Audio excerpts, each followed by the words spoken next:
कोई बात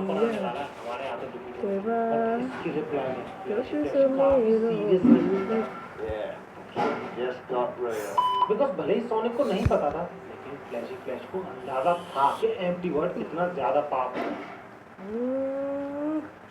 इसका हम देखते हैं कि फ्लैश अंधेरे में डूबता जा रहा था और जब उसकी आंखें खुलती है अलग ही टाइम में प्रेजेंट होता है, यानी अपने बचपन वाले टाइम, जहाँ पर कि वही ओरिजिनल मांगा की तरह से सोनिक दिखता है जो कि था रियलिटी में गॉड। इसके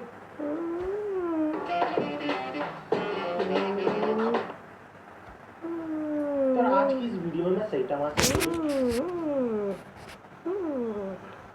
स्पाइडरमैन पर आज की इस वीडियो में सैटामा से तुझे चुराया देखा जी, देखा पीपी देखा फाइनली हमें कुछ नया देखने को मिला। ये तेरे टाइम से रिवाइज चैप्टर स्पाइडरमैन लेकिन अगेन सारे रिवाइज चैप्टर पिछले वाले चैप्टर से अच्छे थे, यानी ओरिजिनल चैप्टर से अच्छे थे। एंड सेम केस इस चैप्टर के साथ क्योंकि इसमें सोनिक और फ्लैश कौन इन दोनों में से ज्यादा स्ट्रांग है ये शो कराया जाता है, और साथ ही साथ हमें ये शो कराया जाता है कि कैसे वर्ड अपना डायमेंशनल स्लैश अटैक यूज करता है। एंड फाइनली ब्लास्ट की भी एंट्री दिखा दी गई है इस चैप्टर में। So if you understand keep watching. आ गया सिर्फ ऊपर जाना है क्या बात है ना, एक्सेप्ट ही नहीं किया ऑफर। ऐसा होने का एक्चुअल रीजन क्या है, क्यों नहीं कहा तो सब रियली मान लेता है, लेकिन इसी पे वर्ड होता है डू हाउ सैड। और ऐसा वो इसलिए बोल रहा था क्योंकि दो बंदे क्योंकि खुद में काफी ज्यादा कॉन्फिडेंट है, खुद की पावर्स में काफी ज्यादा कॉन्फिडेंट है, एक दूसरे के साथ इक्वल रिलेशनशिप मेंटेन करेंगे।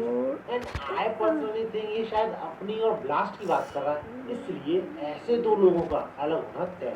और इतनी सीरियस चीज को सुनने के बाद फ्लैश और सोनिक भी लगे तो क्या तुम अपनी और ब्लास्ट की बात कर रहे हो, जिसका वर्ड बोलता है I am talking about you too.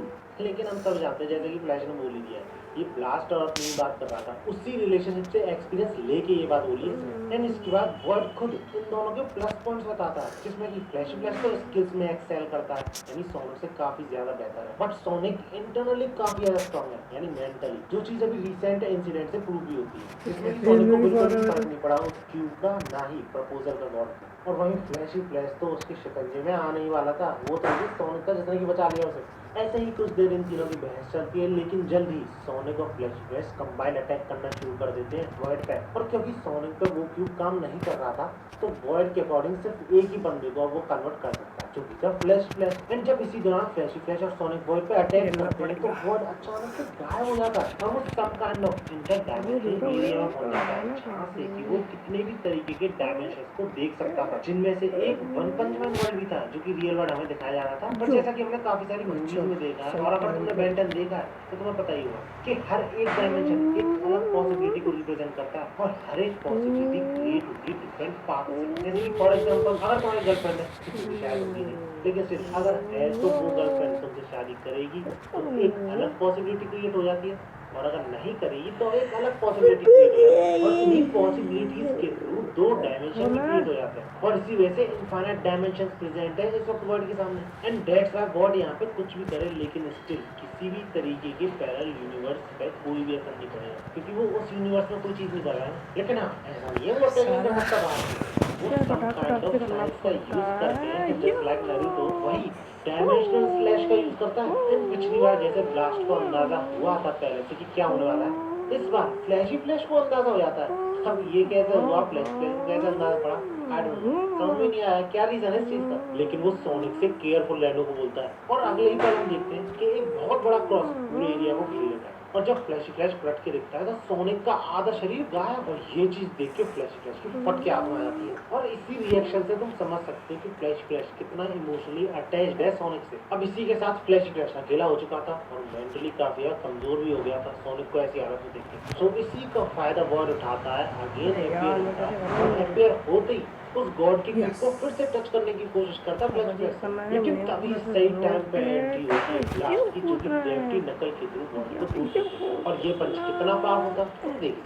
लेकिन स्टिल वॉइड पे ज्यादा असर नहीं होता है स्पंज का, बस उसे गुस्सा काफी ज्यादा आती है ब्लास्ट को वहां पर देखकर। इसके हम देखते हैं कि सोनिक जिंदा था और पूरी के पूरे होश आवाज में था, बिल्कुल भी उसे कोई प्रॉब्लम नहीं थी, लेकिन स्टिल शॉक में था कि हुआ क्या अचानक से, वो कहां से कहां पहुंच गया, आखिर चल क्या रहा है ये सब। क्योंकि रिमेम्बर सोनिक तो ब्लास्ट को जानता नहीं है, उसकी पावर को जानता नहीं है, और जानता भी होगा तो सिर्फ पहली बार मिलेगा। एंड इसके बाद ब्लास्ट एक ऐसी चीज करता है जो कि मैंने बिल्कुल भी एक्सपेक्ट नहीं की थी कि ब्लास्ट जैसा करेक्टर करेगा। वो जीव निकालते हुए वॉइड से बोलता है यू फेल फॉर इट, मैंने सोनिक की सिर्फ अपर बॉडी गायब कर दी थी अपने पोर्टल का यूज करके, और तुम्हें लगा वो मर चुका है। जिस पे वॉइड बिल्कुल चुप। Are you serious right now, bro? लेकिन तभी फ्लैश पूछता है कि तुम्हें इस जगह के बारे में कैसे पता चला। इसके बाद blast level completed, level clear, जो 20 लेटर कोई आया बात नहीं। उसको पढ़ के फ्लैशिंग फ्लैश का रिएक्शन कुछ अलग सा था, जिस वजह से ब्लास्ट ने प्रिटेंड तो ऐसा किया कि वो और कहीं जा रहा है, लेकिन रियलिटी में वो फ्लैशिंग फ्लैश का ही पीछा कर रहा था अपने पोर्टल्स के थ्रू। और ब्लास्ट ने पोर्टल्स का इसलिए यूज किया था जिससे कि फ्लैशिंग फ्लैश को जरा सा भी भनक ना पड़े कि कोई इसका पीछा कर रहा है। हाँ वो बात अलग है कि जब जंगल आया और फॉग आया तो ब्लास्ट ने फ्लैशिंग फ्लैश को खो दिया, मतलब उसे पता नहीं चला कि फ्लैशिंग फ्लैश कहाँ चला गया, और तभी ब्लास्ट कर